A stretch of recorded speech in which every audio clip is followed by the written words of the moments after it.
राजद के सांसद मनोज झा का बड़ा बयान, कहा नफरत बिहार में नहीं चलेगी, मुद्दे की बात होगी। लगातार तेजस्वी यादव मुद्दे की बात कर रहे हैं, लेकिन जितने भी नेता एनडीए के बड़े नेता बीजेपी के आ रहे हैं वो कट्टा और गोली पिस्तौल की बात कर रहे हैं। ये तमाम मुद्दों को लेकर जिस तरीके से मनोज झा ने बयान दिया है और सीधे तौर पर कहा है कि हमारी सरकार बनते ही महिलाओं को 2500 रुपये प्रति माह मिलेंगे, और वहीं जो फाइनेंस कंपनियां हैं जिस तरीके से अत्याचार कर रही हैं उन सब पर कार्रवाई होगी और इस सब मानववादियों को खत्म किया जाएगा। ये तमाम बातों को लेकर मनोज झा ने किस तरीके से बयान दिया है और राजद कार्यालय में इसको लेकर प्रेस कॉन्फ्रेंस की गई है, और बेजाबते तेजस्वी यादव जो मैनिफेस्टो में जारी किया उसको लेकर फिर से एक बार दोहराते हुए मनोज झा क्या कुछ कह रहे हैं उस बयान के जरिए हम आपको छोड़ेंगे। एक बात कहूं, आपने बहुत अच्छा सवाल पूछा, मुझे एक मिनट दीजिए।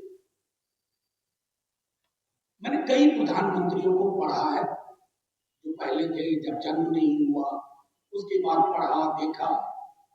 संभवतः प्रधानमंत्री जी समझ नहीं पा रहे हैं कि वो किस पद पे। वो स्ट्रीट लेवल पर भी ये बात नहीं होती, पंचायत चुनाव में भी नहीं।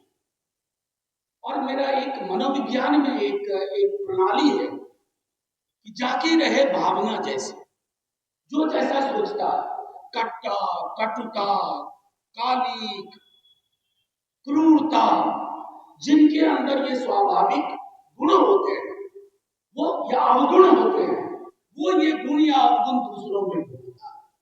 मैं प्रधानमंत्री जी को सिर्फ इतना कहूंगा, साहब आप मुख्यमंत्री नहीं बनने जा रहे हो, होपफुली आप देश के प्रधानमंत्री हैं। उस पद पे जितने लोग रहे, आज तक में किसी एक का नाम नहीं होगा, किसी ने भाषाई गरिमा इतना नीचे नहीं खोल ले गए। बस प्रधानमंत्री जी से हाथ जोड़ के भी, प्रधानमंत्री जी जिस दिन आप अपनी पॉलिटिक्स को अलविदा कहेंगे, जब भी आप कहेंगे, जब आप बोलना शुरू करेंगे उससे पूर्व, तो गालियों की पूरी डिक्शनरी लोगों के पास होगी। लोग कहेंगे सर काहे बोल रहे हैं, सब पहले से पता है। ये तो भैंस मंगलसूत्र मुजरा से भी आगे निकल गए हैं प्रधानमंत्री। मैं आपको कह दूं, एक तो उस डिबेट में मत जाइए। महत्वपूर्ण बात ये जो मैं कह रहा हूं उसको सुनिए। 10,000 और 30,000 में फर्क है या नहीं? 10 और 30 में सांख्यिकी रूप से भी फर्क है। 30 का मतलब हो जाता है 1.5 लाख, प्लस इसके साथ हम उद्यम के लिए दे रहे हैं। क्या उनकी योजना ऐसा कुछ कह रही है? नहीं ना, तो फर्क साफ है।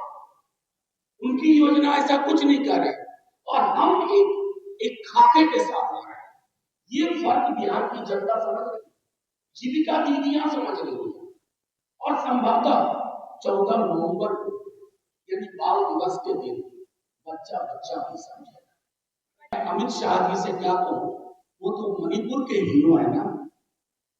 मणिपुर किसने करवाया है? अमित शाह जी ना। पहलगाम किसके दौर में हुआ? अमित शाह जी ना।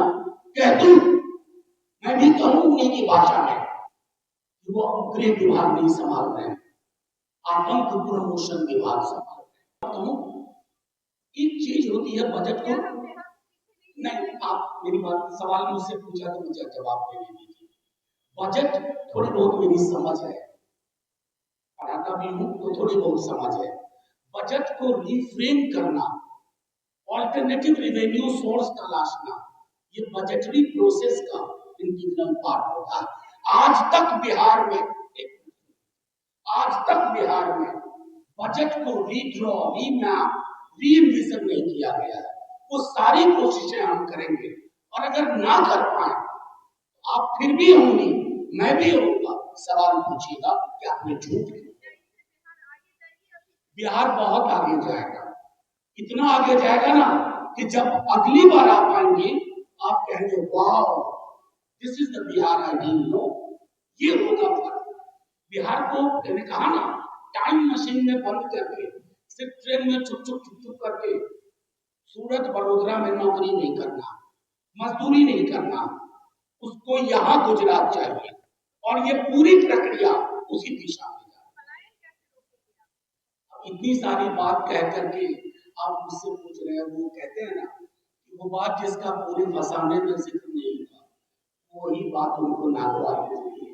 इतनी सारी चीजें पलायन के संदर्भ में ही कह रहा हूं। और इसके अलावा मैं आपसे एक कहूं, पलायन का ये दंश बिहार का उपनिवेश काल से। मैंने हाल में एक पाक्षिक में एक लेख लिखा है, आपको ज्यादा मेहनत नहीं करनी पड़ेगी। मेरा नाम और उस पाक्षिक का नाम है फ्रंट लाइन। आप टाइप करिए, बड़ी विस्तार से मैंने पलायन का इतिहास और उसको खत्म करने की संभावनाओं पर प्रकाश किया। पूरी खबर, पक्की खबर, देखते रहिए कोशी आलोक पर।